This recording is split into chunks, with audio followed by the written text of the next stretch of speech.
عرفے کی اس لیے بیان کر رہا ہوں کہ ہمارے بزرگوں نے ہندوستان میں تقسیم سے پہلے بہت ساری روش ایسی قائم کی جس پر چلنا فائدہ مند کل بھی تھا اور آج بھی ہے. میں تنقید کرنے والوں میں نہیں ہوں، میں راستہ سمجھنے والوں میں ہوں، سمجھنے والوں میں. صلوات پڑھے محمد و آل محمد. سمجھنے والوں. ہمارے آپ کے بزرگوں نے جو عرفے کا نام دیا، تو عرفے کا نام اس لیے ہمیں عجیب لگا کہ ہم نے وہ عرفہ سمجھا نہیں تھا. اگر وہ عرفہ سمجھا ہوا ہوتا تو اس عرفے کو سمجھ لیتے کہ وہ عرفہ ہے اپنی ذات کی پہچان، یہ عرفہ ہے اپنے مرحوم کی پہچان. تو یہ بھی مناؤ، وہ بھی مناؤ. اس کے منانے میں کوئی آداب، کوئی احکامات نہیں ہیں. یہ جیسے آل محمد چاہتے ہو مرحوم کو یاد کرنا ویسے مناؤ. اور چونکہ تفصیل کا وقت اتنا نہیں ہوتا ان مجالس میں، خالی ایک اشارہ مکمل کر رہا ہوں. قبرستان جانے کے آداب نیمہ شعبان یہ ہم نے برادران سے لیا ہے. صلوات پڑھے محمد والے. اس کا تعلق عرفے سے بھی نہیں ہے. اچھا ہمارے یہاں پھر وہ حساب کرتے ہیں جناب، وہ انتقال کے بعد پہلا عرفہ کب پڑے گا؟ انتقال کب ہوا؟ 11 شعبان کو. عرفے میں نام شامل ہوگا یا نہیں ہوگا؟ عرفہ کب کا؟ 13 شعبان کو. نام شامل ہوگا یا نہیں ہوگا؟ کون بتائے گا؟ کسی عالم کے پاس کوئی کتاب ایسی نہیں ہے. جب کتاب عالم کی نہ ہو تو اوریس سے ملتی ہے. پھر یہ گھر کی خواتین بتائیں گی، کوئی حرج نہیں. آپ ان کی بات اگر اسلام سے نہ ٹکراتی ہو کوئی حرج نہیں.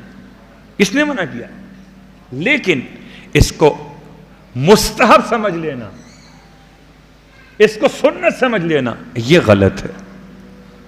اگر فاتحہ میں نام لے لیا کسی بات کے مرے ہوئے مومن کا تو اس سے عرفہ باطل نہیں ہوا.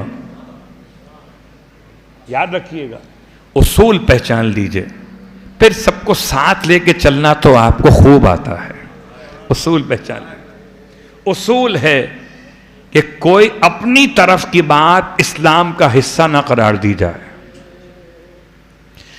اسلام کہتا ہے ایصال ثواب کرو، ایصال ثواب میں فاتحہ خوانی کرو، جب چاہو کرو، جب تمہیں یاد آ جائیں.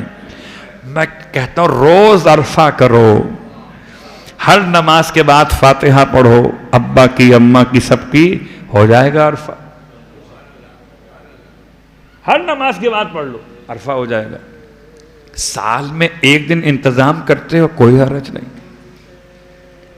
لیکن اس عرفے کا تعلق، نیمہ شعبان کا تعلق قبرستان سے نہیں ہے اور نہ جناب امیر حمزہ سے ہے. حضرت امیر حمزہ کی شہادت شوال میں ہے، شعبان میں نہیں. تو جتنا حلوہ بنائیے گا امیر حمزہ کی محبت میں، یاد رکھیے ماہ شعبان میں حلوے کا تعلق صرف امام زمانہ علیہ السلام کی آمد سے ہے.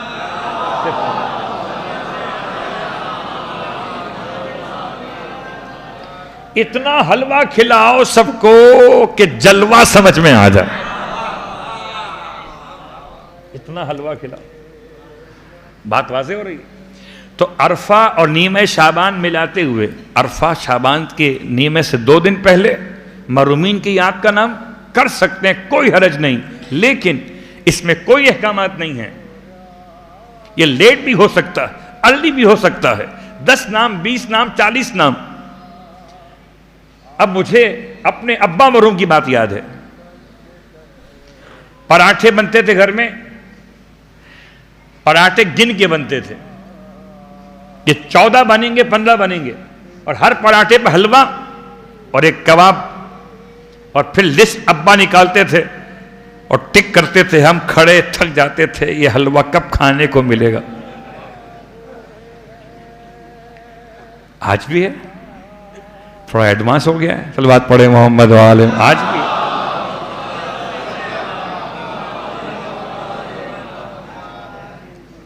اس میں کوئی عیب نہیں ہے، تھوڑی سی وضاحت ہے. خدا میرے ابا کے درجات کو بلند کرے. میں اب کہتا ہوں کہ اگر وہ 14 کے نام ایک ساتھ لے کر اور 14 مرتبہ فاتحہ پڑھ لیتے تو 14 ملٹیپلائی بائی 14 ہو جاتا، ورنہ اب ایک کے ساتھ، پھر اگلا نام اس کے لیے ایک، پھر اگلا نام اس کے لیے ایک. تو ہم نے ایصال ثواب کو سمجھا کہ یہ جیسے تبرک بٹتا ہے ایسے خدا ایصال ثواب میں ثواب بانٹتا ہے. تبرک تقسیم ہوتا ہے، ثواب ضرب ہوتا ہے. تقسیم اور ہے، ضرب اور ہے. تقسیم میں دیگ ختم ہو جاتی ہے، ضرب میں دیگ بڑھ جاتی ہے. ہم کرتے چلے جائیں گے، لیکن یاد رکھیے بہت اچھی بات ہے، اللہم اغفر للمؤمنین والمؤمنات والمسلمین والمسلمات، یہ عرفہ ہے. الاحیاء منہم والاموات، یہ عرفہ ہے. اپنے گزرے ہوئے بھولے بسرے ہوئے ان افراد کی یاد منانا اسلام میں بری بات تو نہیں.